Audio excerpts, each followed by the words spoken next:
Welcome back to This Was Supposed to Be Easy, your go-to podcast for connection, joy, and a good dose of laughter. Hosted by two friends who've seen enough of life to know that it's never as simple as it sounds. Or looks. Each conversation celebrates the diverse journeys we travel, the moments of bravery, the strength we didn't know we had, and the joy we find along the way. Because let's be honest, life is full of things that were supposed to be easy, but turned out to be harder. And definitely funnier than we thought. This is Amy. And this is Cheryl. And if it were easy, we wouldn't be here. Amy, I did a very big thing this weekend. Ooh, I can't wait. I know. Actually, I did a couple of big things, but I will tell you that I think people know, if they've listened long enough, that I often work in a space or spaces that are chaotic, might be a good word. I can almost always reach anything we're talking about, but that's because I'm surrounded by piles. And last week when I was in Mount Pleasant at work, my daughter came to do a passport photo and needed the whiteboard in my office. And her friend Claire came in with us to take the picture. And she looked in my office and she's like, how do you get anything done in here? And I'm like, you're right. It's out of control.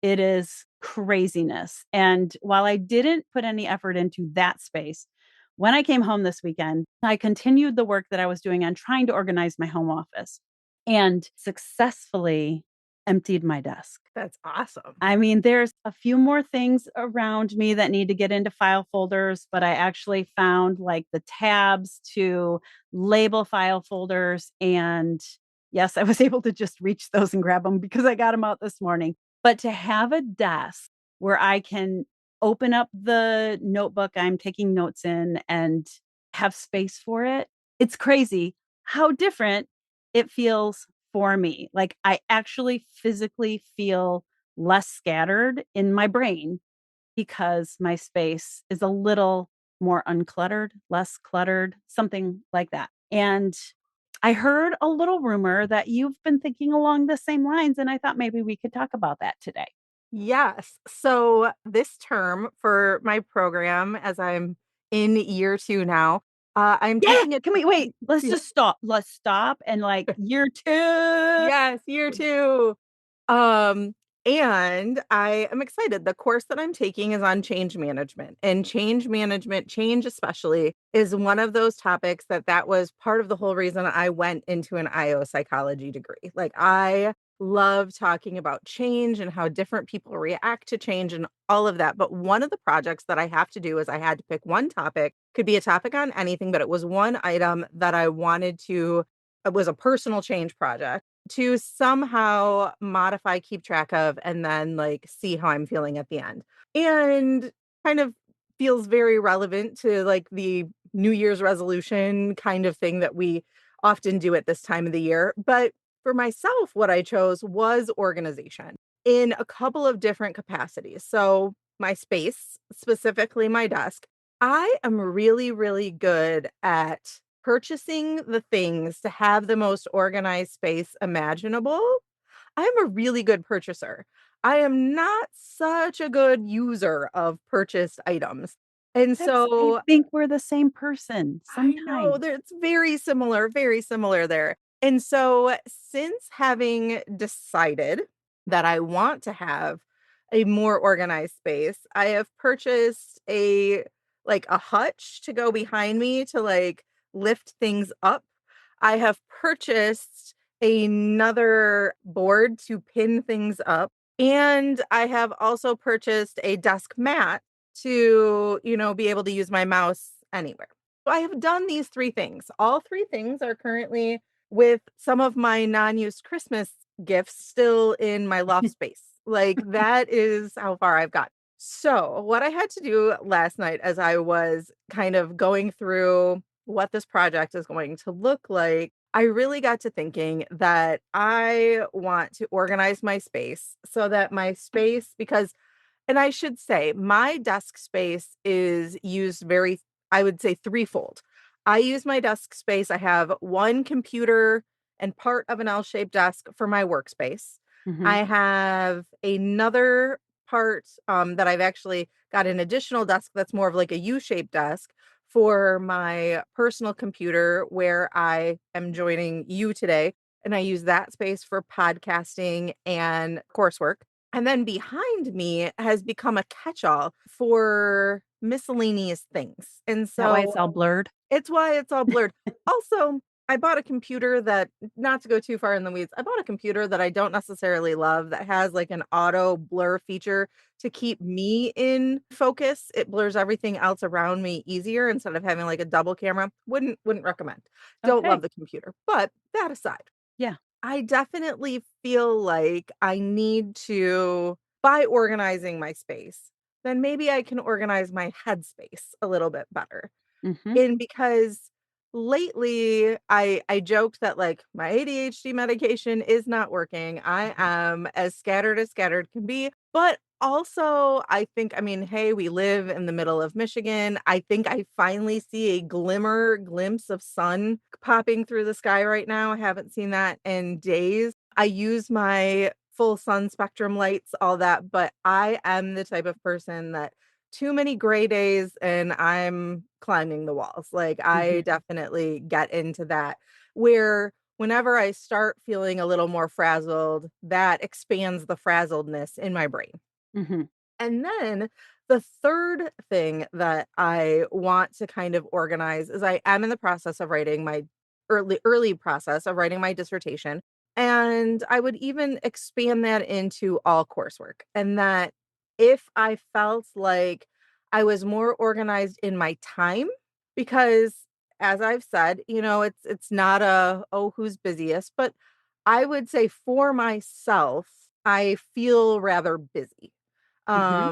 And so because of that, I'm hoping that if my physical space is organized, my head space is organized, then maybe by default, I'll be able to make a better sense or a better use of my time to feel organized within my schedule as well, to be able to make sense of when I'm working on my dissertation, when I'm doing my 8 to 5 job, when we're recording, when I'm doing my other coursework, when I'm a mom, when I'm a wife, when I'm, all those other roles that we have.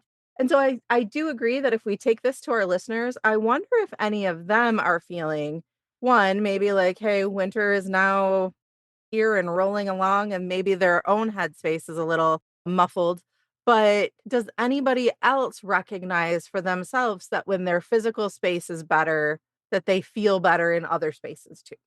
I love this. I love that by total chance, when you brought this up today, I had just dedicated some time to experimenting with that a bit myself. And I also feel like I just want to clarify that you could take this assignment of a personal change project and really go down that pathway of new new year, new you. And I'm loving that that's not what you're saying, right? No.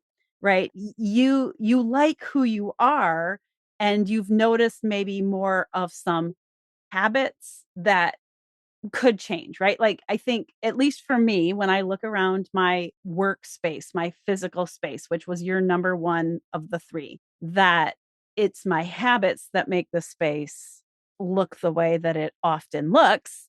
And you're looking at change. You're looking at, you mentioned your IO program itself. And I recently talked about Dr. Katie Milkman and her work on change and change theory. And so, you're talking not about a new you, you're talking about new habits. You're very clearly delineating, you know, I'm starting with my physical space. I think that a shift in my physical space or an organization of my physical space can help my head space and help it feel a little bit better. And I wonder if that then will help me. Right, we can't change time. Time is what time is, but maybe it will help me feel different about my time, use my time more efficiently or differently, or something like that. Yes. Yes. To all of that. I also love that you use the word muffled. That to me, like, that is what it is. Like, I feel like when I am when I am having some of those issues, it's a low like a room full of people talking Womp, womp, at womp, womp, womp, womp. yeah, yeah, Whoa, like it's the Charlie Brown. Muppets. Right, like the Muppets, like, that it's like that when adults are talking to Kermit and baby Piggy, like I just or even the Peanuts, when you're in a classroom. It's like I know things are going on around me. I Mhm, know things are being said and probably things I should be tuning into, and yet I just can't make myself. And my thoughts are that way too.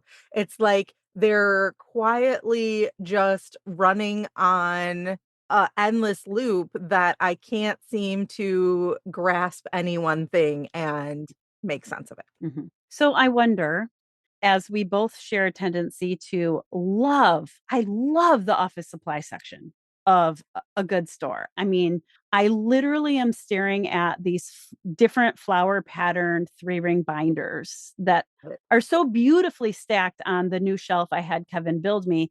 They are totally empty, right? They're totally empty. And there's a stack I made this weekend on my floor that I've decided I don't want to file in a folder. I'd much rather 3-hole punch. There are different trainings and courses I've created over time, and I think I would like them in a 3-ring binder. Then I can pick that up and take it with me easily somewhere. But do you think I know where my 3-hole punch is to prepare them to put them in the 3-ring binder?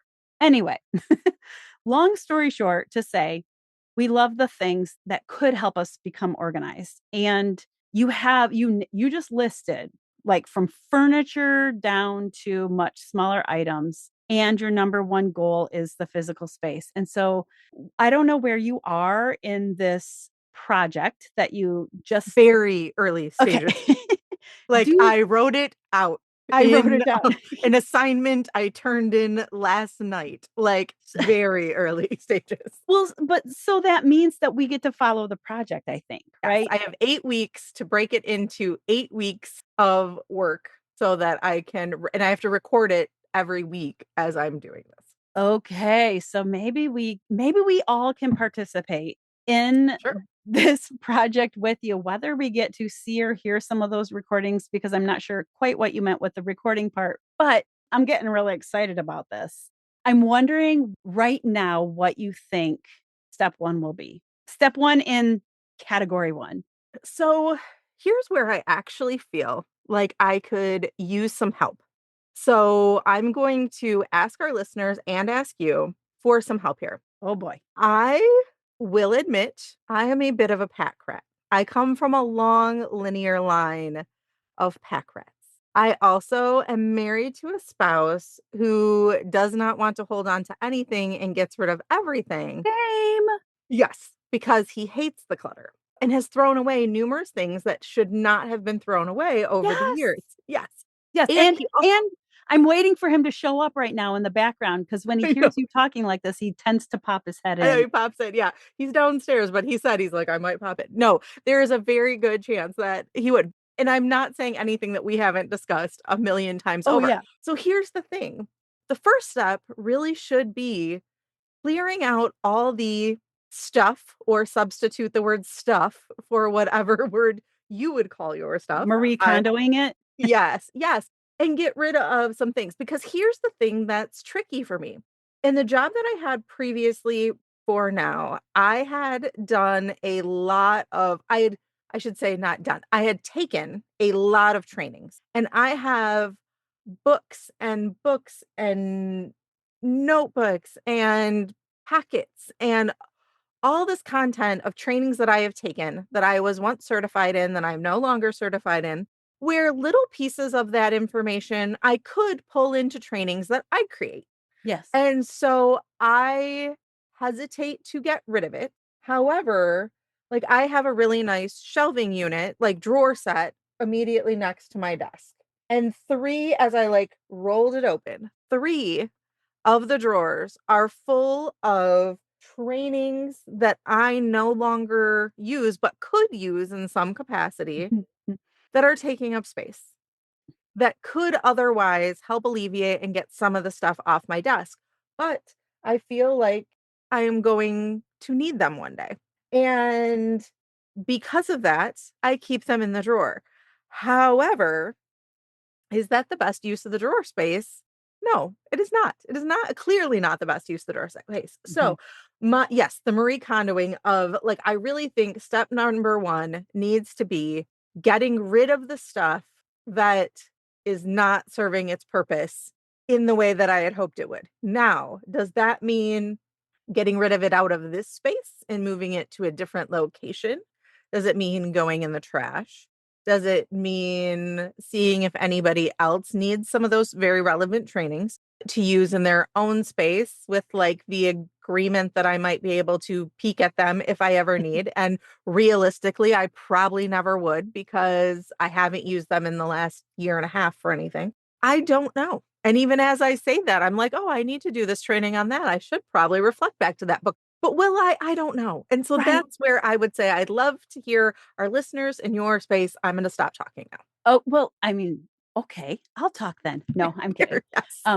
Once again, you've described me.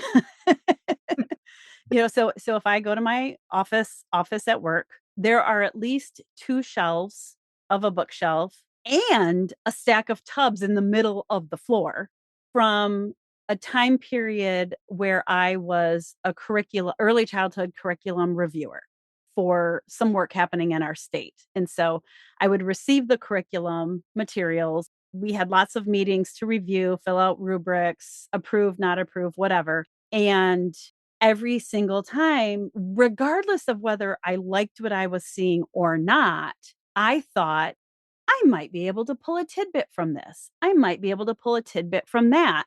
I might be able to reference something. And so I need to keep it. And there is literally a stack of tubs with broken bottoms and cracks in the middle of my office that people have to walk around to pull a chair out to sit down at my desk to talk to me.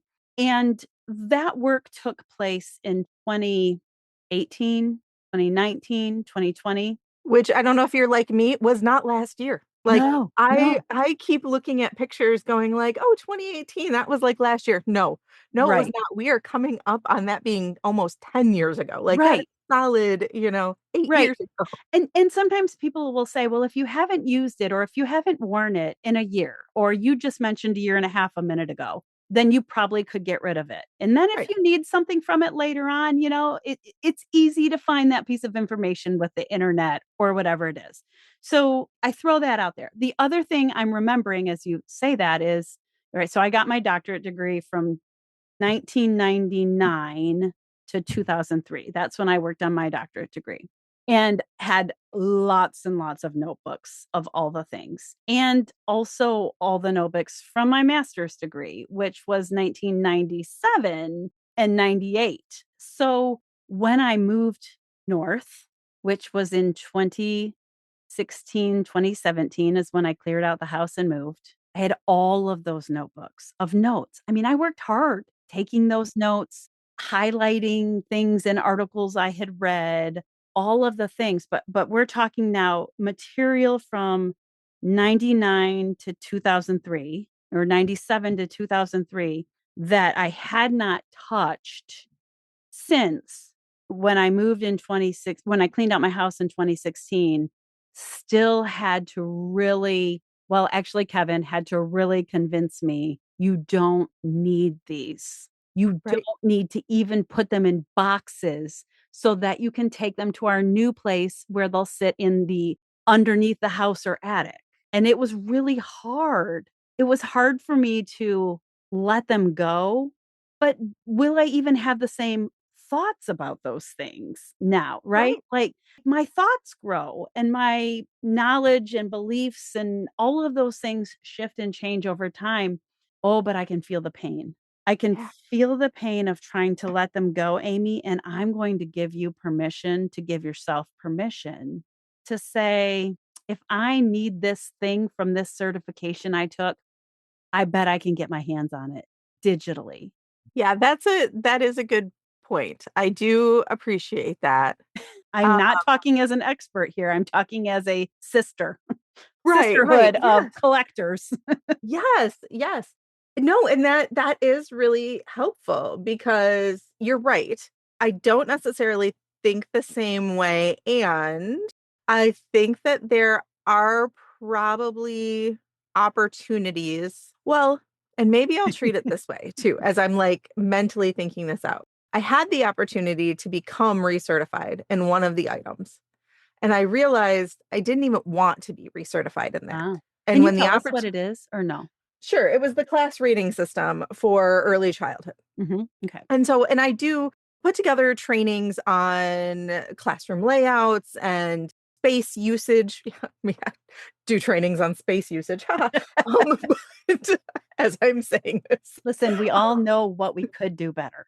Right, right. In fact, I often argue that those people that know what they could do better are some of the most knowledgeable people. They just don't put it into practice. But that's what makes them good when they talk about it because they know what's going to hold the person back from using the material. But I went through and I had the opportunity to get recertified and I'm like, I don't want to be certified in this. It's a tedious process Mhm, to become certified. And I was like, I don't want to be an expert in this space. Like mhm. this isn't what I want. So then in my thoughts for that is then why keep the material? And I do think with I mean, we all know, like we've talked a lot about how that I use Chat GPT quite frequently. I bet if I really wanted the material, I could probably, with a combination of Google and chat and other people who I'm very close to who are experts in that, figure out. So that is very helpful. And let's be honest, Mhm. they've probably updated it since you received what you received. Right, 5 years ago. Okay. That is a really good point. Here's level number two of getting rid of the stuff from the space that I don't need. It's the stuff that I need, but does not belong in this space. So, number one, my dog's toothpaste. Like, so Rue, my puppy, has made many appearances on this podcast. She hates that toothpaste, by the way, but I still brush her teeth with it sometimes. And I just put things back in the package instead of throwing the package away. I have an issue with packages as well. I keep packages for everything. We're gonna have more conversations about that, probably not recorded, but Okay, perfect. And then also like my Christmas cards now that like I gave out to people for things. It is now, as we are recording this, the solid middle to middle end of January. I don't want to get rid of said cards because I could easily use this box next year for other miscellaneous cards I need to send out. But do they need to be taking up precious office space? And the answer is no. But then if it's no, where does it go? what other space deserves it? Right. Exactly. So this is where I am at with this topic. And that's where I feel like my first steps is determining what does not need to be in this space in order then to get rid of it to free up some space for either nothing or actual usable things that will serve me in a better way. You're making me think about academia a little bit. And, you've spent some time, not as a student, but as, as a professional in academia. And what's really sad is that often we can take that stuff and just put it outside our office door and put the sign free over it. And some other pack rat will come by and take it away from you. Yes. Okay. The very good point. Because that is the one thing too that I think we don't give enough credit to is the individuals who think like myself, and I think a little bit like you, and that we don't want something just to go into a landfill when it still has life left. Mhm, But then also, is that a purposeful life, like mhm. somewhere else? So, is it worth holding on to just to keep it out of a landfill? Or because we all know that not everything is recyclable. And I mean, I guess that goes to like the reduce model, but I just feel like that is also a like, May that's a lot of may trash. Maybe that's step 1 is to start to make 2 piles. Right. This really has lived its life completely, Yes. and I think there might be a little purposeful life left in this. I'm not gonna decide right now how or where, but maybe 2 piles. Okay. I like Maybe, that. I don't know. Right, that could be week 1. The second set that I feel like I need to lay out are the things that need to be dealt with that I haven't dealt with. So Oh, what I'm showing you mm. right now is my Menards rebate receipt. Oh, yes, you too. Okay. So these, if I have all over my desk rebate receipts, I'm sure I probably have a receipt that I need to put in for a reimbursement for work somewhere. Like these things that need to be dealt with. And then after they're dealt with, they could be thrown away or be mailed into Menards or wherever. But if I would just deal with them, then they would no longer be creating clutter in my space.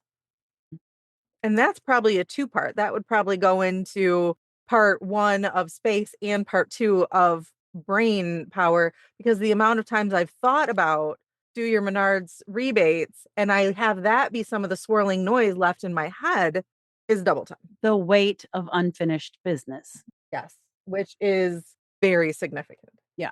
Okay, so you have to make weekly videos or you have to make weekly recordings. Well, not necessarily. I have to document what Document. I Okay. am doing. Now, I could make that, I could, as I'm thinking about this, use some of our time here to check in with you of how the progress I am making before we record whatever we're going to record to keep our listeners invested in this, but also because we are inviting our listeners to choose something that they also want to do over the next 8 weeks. Mhm. And so this can be the checkpoint Wednesday morning when you're listening to our podcast. You can not only hear how I am coming along with everything, but you too can do a mental check in of how you are doing with whatever the thing is that you want to change, whatever habit you want to build over the course of the next week, next 8 weeks with us. I'm gonna do this with you. Okay. I'm gonna do this with you. I think we should talk about it when we start each podcast for the next 8 weeks. And maybe even throw some of our photo like, I'm thinking about your I would love a photo. I don't know if you're ready for it, but some befores, some in progress, some afters. I don't know whatever you're comfortable with, whatever I'm comfortable with, and anyone else who wants to join us on this journey. Let's sort of share with each other as a way of slight accountability. Yes, accountability partners are my friend. I need accountability partners. So, yes, if you want to join this with us, please, we welcome you. Okay, so let me just ask this. Okay. Because you named 3 category, you said begin by organizing your physical space. Yes. Number 2 was about feeling a little bit more organized in your head space. Yes. And then number 3 was your sense of time Yes. and your interaction maybe with time. Do you see this as a progression of I'm going to work on this, then this? Or do you see this as if I work on physical space, I want to just see how it changes my headspace? So I would say a little bit of both in that I believe that really making a conscious effort in my physical space, combined then with the conscious effort in my physical space, the work that I already do with a therapist, the talk that I have with people around me, the right medication for myself, not everyone that needs medication, but the right being on the right regimen, taking my medication as I am supposed to be taking it, which Talked about that last week. we've talked about that. Doing all of those things, being purposeful in getting some type of sunlight, all of those types of things will help because I am making a conscious effort to seek out doing things that I know are good for me. Okay, so you've talked about maybe some habit changes in terms of your physical space, but also some very specific habit. I don't. Maybe I'm making this up, right? But habit changes that also influence the headspace separately from the physical. Right. And then where I say it's kind of twofold is then I feel like that third piece, the calendar, Mhm, is more about, well, having a more organized space, allow me time to have less wasted space looking for something that mhm, might give me some time on my calendar. I mean, because frankly, I don't know right now how I can make my calendar less. Like I mhm, don't know. There's nothing that I feel comfortable saying no to. I mhm. over the last year have said no to a lot of the extra, but right now what I am doing is a lot of the like needs, wants, or it's the thing, like the few things that are breathing life into things that I have to do. Yes. And so I'm Yes. not ready to get rid of those. My calendar has actually, as busy as it is, it's pretty lean in lost space, if that makes sense. And so, what I am hoping is that by having the more organized office space, because frankly, I spend oftentimes well about hours because my workspace is my office space, is my school space, is my podcast recording space. A Many, lot. many hours a day are spent in this one space. So, this I think has the biggest opportunity for change. Hmm. But then with that, if I am able to feel better in my headspace, a little more organized, dealing with the things or doing the things that are just creating noise in my brain right now, that's taking up time of me thinking about them versus actually doing them.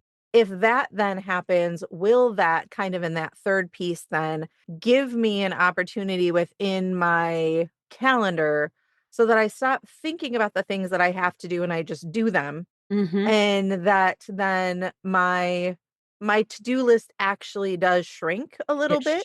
It shifts what you're doing Right. with your time. Yeah. Yes, or shifts and becomes more purposeful. And then ultimately, with a more purpose-driven week, am I able to feel better about it, alleviating the noise of being unhappy with it, which then I think furthers the clutter space of just throwing stuff in my office versus dealing with it. And because here's the thing that I'm also really good at. I am really, really good at creating a good space and having it beautifully laid out.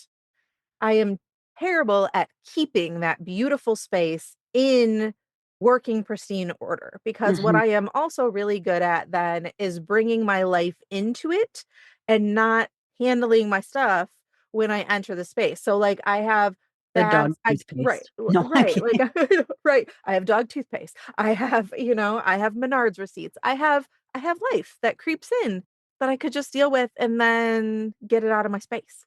Hmm. I just keep thinking about the clarity, the mental clarity, and the way it does change time. And I think that's a perfect place to maybe end today. I'm just going to throw a quick example out there, right? Like how not taking care of something can replace your time that you could be doing something else over and over and over again. So, really small, ridiculous sort of example, right? But how many times did you and I talk about the fact that when we're at our conference in March, I know that I have to leave a day earlier than I typically would leave. And I need to notify, I'm going to throw Kelsey's name in here, right? Like, I need to just let Kelsey know. I mean, we had this conversation multiple times Right. before I actually sat down, literally at the end of the week last week, and emailed Kelsey and just said, "Hey, Kelsey, I need to leave on Saturday instead of on Sunday. And by the way, I have to come in on Tuesday, not Wednesday." And finally did that. And that took me 3 minutes. But before it took me those 3 minutes, you and I talked about it over. Like, I just would say to you, I need to do this. And you're like, yep, you do. And then Kelsey like magically did her Kelsey thing and got the hotel to give me an extra night on Tuesday and take away the Saturday night. And it's all beautiful. And over the weekend, at least 5 times, I spent a couple minutes going, oh, I have to remember to thank Kelsey. I have to remember to thank Kelsey. I have to remember to thank Kelsey. Right. And finally, this morning, I opened up my email and I said, thank you, Kelsey. Right. But all of those times that I revisited the reminder to myself, I was using up time that if I had just done it, I could have used that time for something, that mental energy Right. for something Right. else. And I do wonder how much of the mental energy is contributing to all the other things that I'm not doing, right? Yeah. Because it's being used in the things that I to think about it. Okay. So next time we come together, I would love to have an update. I hope between now and then we have some conversations maybe on our social media with other people who are maybe offering advice, maybe offering their own, this is the challenge I'm going to work on. But I also will be curious about whether you have a measure of whether you think this is successful, or if we're going to go on oh my gosh, I just feel so much better, which is, what I've been sharing a little bit lately with my wintering and how I've already felt more calm. So I don't know if that's something you want to think about and share with us next time. Yes, I'm gonna think about that and how it's measurable. So Okay. that's where great place to end. That's what I'll be thinking about. Thanks for tuning in to This Was Supposed to Be Easy. Remember, the best stories are the ones we live. Don't forget to like, subscribe, and keep the conversation going because life may not be easy, but listening in should be. Stay curious, stay connected, and keep wondering.